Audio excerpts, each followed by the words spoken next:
తో ఓ ముఖ్యమైన విషయం చెప్పాలి. లోపలికి వెళ్తానుందమ్మా. లోపలికి తీసుకెళ్లి ఏమని చెప్తావురా? నా కూతురు లేచిపోయిందమ్మా అని చెవులో చెప్తావా?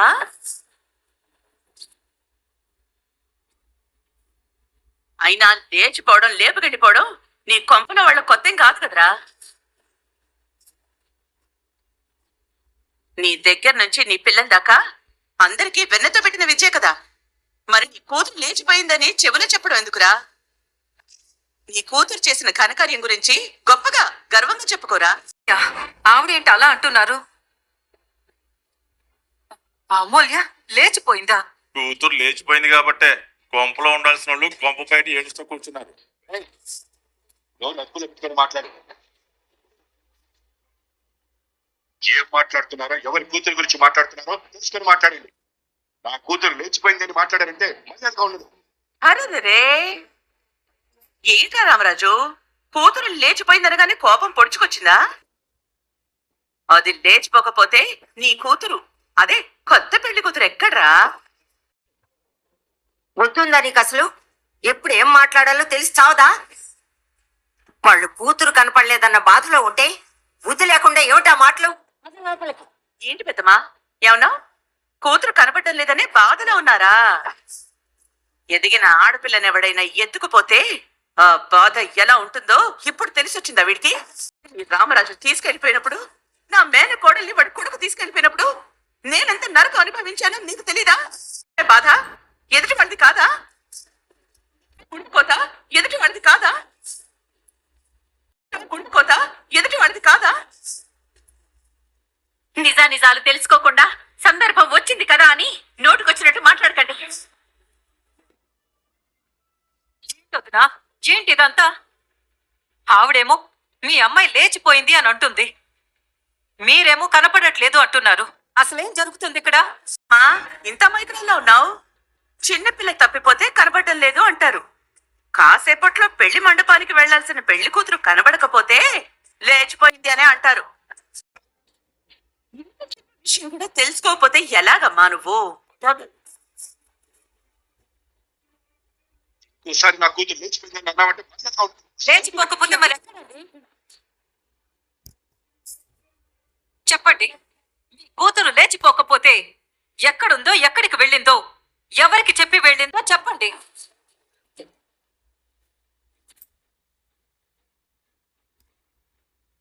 చెల్లెమ్మా, ఏదో జరిగింది. ఏమైందో, అసలు ఏం జరిగిందో మా అమ్మాయి ఎక్కడుందో నేను తెలుసుకోవడానికి ప్రయత్నం చేస్తున్నాను. కూతురు లేచిపోయిన విషయం కళ్ళ ముందు కనిపిస్తూ ఉన్నా కూడా ఆ విషయాన్ని కప్పిపుచ్చి మమ్మల్ని పిచ్చోళ్ళని చేయాలని చూస్తావేంటయ్యా? అయ్యో వదినా, మీరు పొరపాటు పడుతున్నారు. ఆపవమ్మా, చెప్పింది చాలే కాని. మొదటిసారి మేము వచ్చి మీ అమ్మాయిని మా కోడలుగా చేసుకుంటామని మీ ఆయన్ని అడిగాం. ఆ రోజు మీ ఆయన ఏం చెప్పాడో తెలుసా? చదువు అయిపోయేదాకా నా కూతురికి పెళ్లి చెయ్యము అని చెప్పాడు.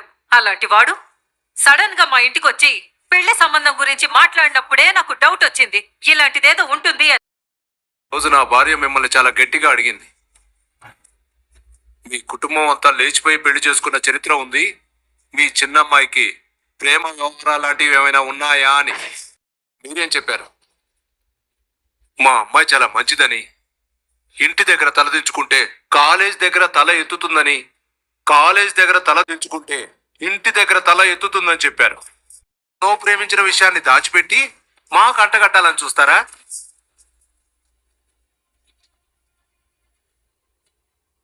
నీ మాటల్ని నిజమని చెప్పి మేము ఈ పెళ్లి సంబంధం కుదుర్చుకున్నాం. కానీ పీటల దాకా వచ్చిన తర్వాత మీ కూతురు లేచిపోయింది. మా కుటుంబం అందరి ముందు తల దించుకోవాల్సిన పరిస్థితి తీసుకొచ్చింది. పెళ్లి ఎందుకు ఆగిపోయిందని ఎవరైనా అడిగితే మేము ఏమని సమాధానం చెప్పాలి? మా కాబోయే కోడలు లేచిపోయింది అని చెప్పాలా? చెల్లెమ్మా, ఒకసారి నేను చెప్పేది వినండమ్మా. అసలు నువ్వు చెప్పేది మేము వినేది. కూతుర్ని పెంచడం నీకు చేత కాలేదు. కూతురు లేచిపోతుంటే గమనించలేకపోయావు. ఏం పెంపకం అయ్యానిది? సిగ్గని పెంచట్లేదా నీకు? వాళ్ళకి అలవాటే కాబట్టి నాకు తెలిసి వీడే కూతుర్ని దగ్గరుండి లేచిపోమని చెప్పుంటాడు.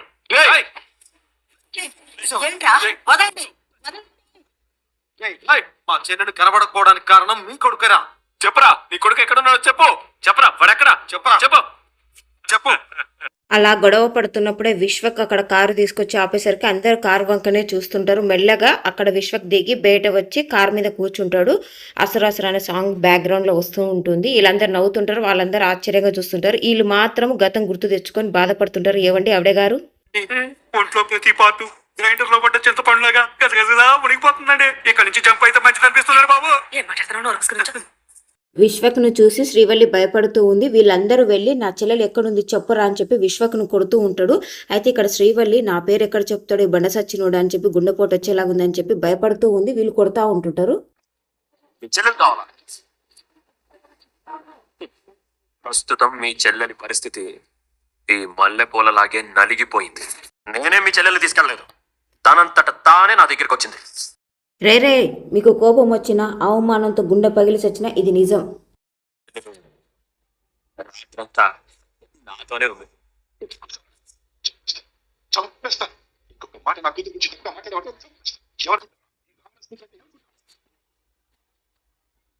పోయినా ప్రాణం పోయినా నా కూతురు తప్పు చేయదు, నా పనులు పోయినా చేయదు. అయ్య బాబు, అవునా? నీ కూతురు ప్రాణం పోయినా తప్పు చేయదా? నీ పరువు పోయేలా చేయదా? ఒక నిమిషం. ఇదే మాటని కొన్ని క్షణాల తర్వాత కూడా చెప్దు ఒక్క నిమిషం అని చెప్పి విశ్వకు వెళ్ళి కారులో నుంచి అమూల్యని తీసుకొస్తుంటాడు. అమూల్యని చూసి వీళ్ళందరూ ఒక్కసారి షాక్ అవుతారు, బాధపడుతుంటారు, భయపడుతుంటారు. అంతా నాతో ఉంది, నాతో గడిపిందని చెప్తే మీరు నమ్మలేదు కదా, మరి ఇప్పుడేమంటారు? ఇద్దరం రాత్రంతా చాలా సరదాగా స్పెండ్ చేశాం. చాలా భద్రంగా, చాలా చాలా జాగ్రత్తగా మీ అమ్మాయిని మీ ఇంటికి తీసుకొచ్చాను. నేనెంత మంచిగా కదా. మామూలుగా అయితే నీ కూతురుని ఇలా చూడగానే నువ్వు గుండె పగిలి చావాలే.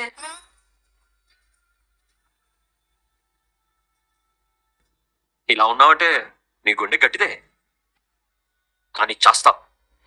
ఇక నుంచి ప్రతి క్షణం మానసికంగా చేస్తావు. ఒక రోజంతా నీ కూతురు నాతో ఉంది. అయినా సరే నేను నీ కూతుర్ని పెళ్లి చేసుకోను. నాతో తిరిగిన దాన్ని పెళ్లి చేసుకోవడానికి ఎవ్వరూ ముందుకు రాడు. లేకుండా మిగిలిపోయిన కూతుర్ని రోజు చూసుకొని తట్టుకోలేక, అవమానంతో బయటికి రాలేక గుండె పగిలి చేస్తావురా. జై, నువ్వేదో మాయ మాటలు చెప్పి మా చెల్లెల్ని తీసుకుపోయింటావు. జై, ఏ పాపం తెలియని నా చెల్లెల మీద తప్పు చేసావని నింద వేస్తావేంట్రా? మేమిద్దరం పెళ్లి చేసుకున్నాం.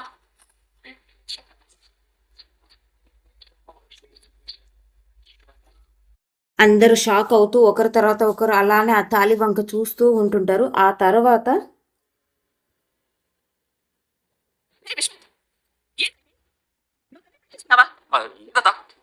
దాన్ని పెళ్లి చేసుకోలేదు. మేము నైట్ అంతా సరదాగా గడిపాం అంతే.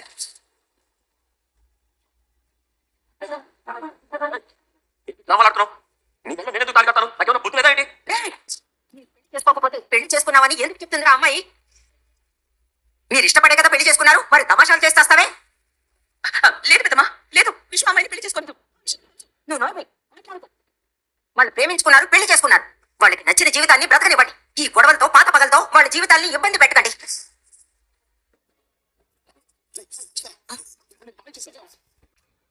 కానీ ఇష్ట ప్రకారమే పెళ్లి చేసుకున్నారని స్వయంగా మీ చెల్లెలే చెప్పింది కదరా. అది అర్థం చేసుకోకుండా గొడవ ఇంకా పెద్ద చేస్తున్నారండి. వెళ్ళండి, అవతలికి వెళ్ళండి. పెద్ద తప్పు చేశాను నాన్న, నన్ను క్షమించండి. కాళ్ళు మొక్కబోతుంటే రామరాజు పక్కకు తప్పుకుంటాడు. తర్వాత అమూల్య ఏడ్చుకుంటూ బాధపడుకుంటూ తర్వాత వాళ్ళ అమ్మ దగ్గరికి కూడా వెళ్తుంది. వెళ్ళి తన కాళ్ళకు కూడా నమస్కారం చేస్తుంది. తన కాళ్ళకు నమస్కారం చేస్తుంటే కూడా తను అమూల్యని లేపి మరి కొడుతుంది. దాన్ని వయసంటే లేచిపోయి పెళ్లి చేసుకునేంత పెద్దదైపోయావు నువ్వు. వాడు నేను ప్రేమ పేరుతో మోసం చేస్తున్నాడే. గుడ్డిగా నమ్మి నీ జీవితాన్ని నిప్పుల్లోకి తోసుకోకే అని దండం పెట్టి మరీ చెప్పావు. మా మాట వింటానని చెప్పి నేను చూసిన సంబంధం చేసుకుంటానని మాట ఇచ్చి మమ్మల్ని నడివీధిలో నిలబెట్టావట. నడివీధిలో నిలబెట్టావట.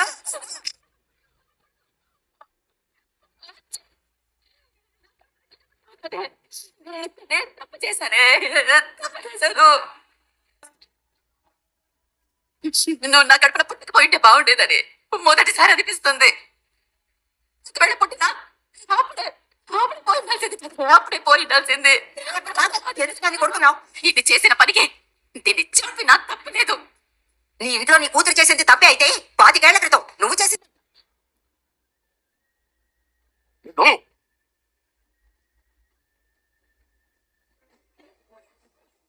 మీరు పగలు పంతాలతో 25 ఏళ్లుగా కొట్టుకు చస్తున్నా సరే ఆ దేవుడు ఈ ఇంటి అమ్మాయిని మీ ఇంటి కోడలిగా, మీ ఇంటి అమ్మాయిని ఈ ఇంటి కోడలుగా చేశాడు. అది అర్థం చేసుకుని ఎప్పటికైనా 2 కుటుంబాలు కలవండి. రామ్మ నువ్వు అని చెప్పి అమూల్యను తీసుకొని ఆ ముసలావిడ లోపలికి వెళ్ళిపోతుంది. మీరందరూ కూడా రండి అని చెప్పి తీసుకెళ్ళిపోతుంది. అందరు లోపలికి వెళ్ళిపోతారు. భలే కూతుని కన్నావయ్యా. ఇప్పుడు లేచిపోయింది కాబట్టి మా పరువు ఎంతో కొంత మిగిలింది. అదే పెళ్ళయ్యాక లేచిపోయి ఉంటే మేము అవమానంతో చచ్చిపోయేవాళ్ళం. పిల్లల్ని పెంచడం చేత కానీ నువ్వు కూడా ఒక పెద్ద మనిషివి. ఎందుకయ్యా నీకు బతుకు? ఎక్కడైనా దూకు చావుక. పదండి వెళ్ళి హారతి తీసుకురా. పెద్దమ్మా హారతికి తీయక్కర్లేదు. నువ్వు నోర్మి. కొత్త కోడలు మొదటిసారి ఇంట్లో అడుగు పెట్టేటప్పుడు హారతి ఇచ్చి ఆహ్వానం పలకడం మన ఆచారం. తాను పెళ్లి చేసుకోవడం నా వైపు చెప్తుంటే కోడలేంటి హారతి ఏంటి పెద్దమ్మా? రేయ్, అనవసరంగా చెంప పగల కొట్టించుకోకు. వాడు తన మెళ్ళో తాళి కట్టకపోతే ఆ అమ్మాయి మెళ్ళో తాళి ఎలా ఉంటుందిరా? మీరు కూడా బుర్ర లేకుండా మాట్లాడుతున్నారు. ఇంకా బెల్లం కొట్టిన రాయిలా అలా నిలబడతావేంటి? వెళ్ళి హారతి తీసుకురా.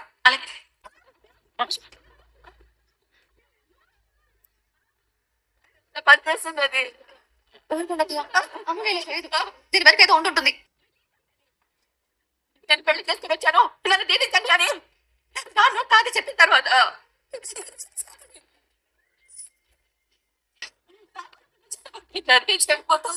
ఇది ఈ రోజటి ఎపిసోడ్ అండి. రేపటి ఎపిసోడ్లో ఆమె చెప్తుంది నువ్వు వెళ్ళి ఆరతి పళ్ళ తీసుకురంటే వాడు పెళ్లి చేసుకోలేదని చెప్తుంటే నువ్వు వినవేంటి పెద్దమ్మ అని అంటే వాడు చేసుకోడు పెద్దమ్మ అని ఈమె కూడా చెప్తున్నా కూడా వినకుండా వాళ్ళు పెళ్లి చేసుకోకుండా మెడల తాళి ఎలా ఉంటుంది, మీరు నోరు మూసుకోండి, కొత్తగా పెళ్ళైన వాళ్ళకి హారతి ఇవ్వడం మన ఇంటి సాంప్రదాయం అని చెప్పి అక్కడ హారతి ఇవ్వడానికి రెడీ చేస్తారు. ఇక్కడ రామరాజు అమూల్య ఎదురా ఆ ఇంటి కోడలేంట్రా అని చెప్పి కుప్పకూలిపోతాడు.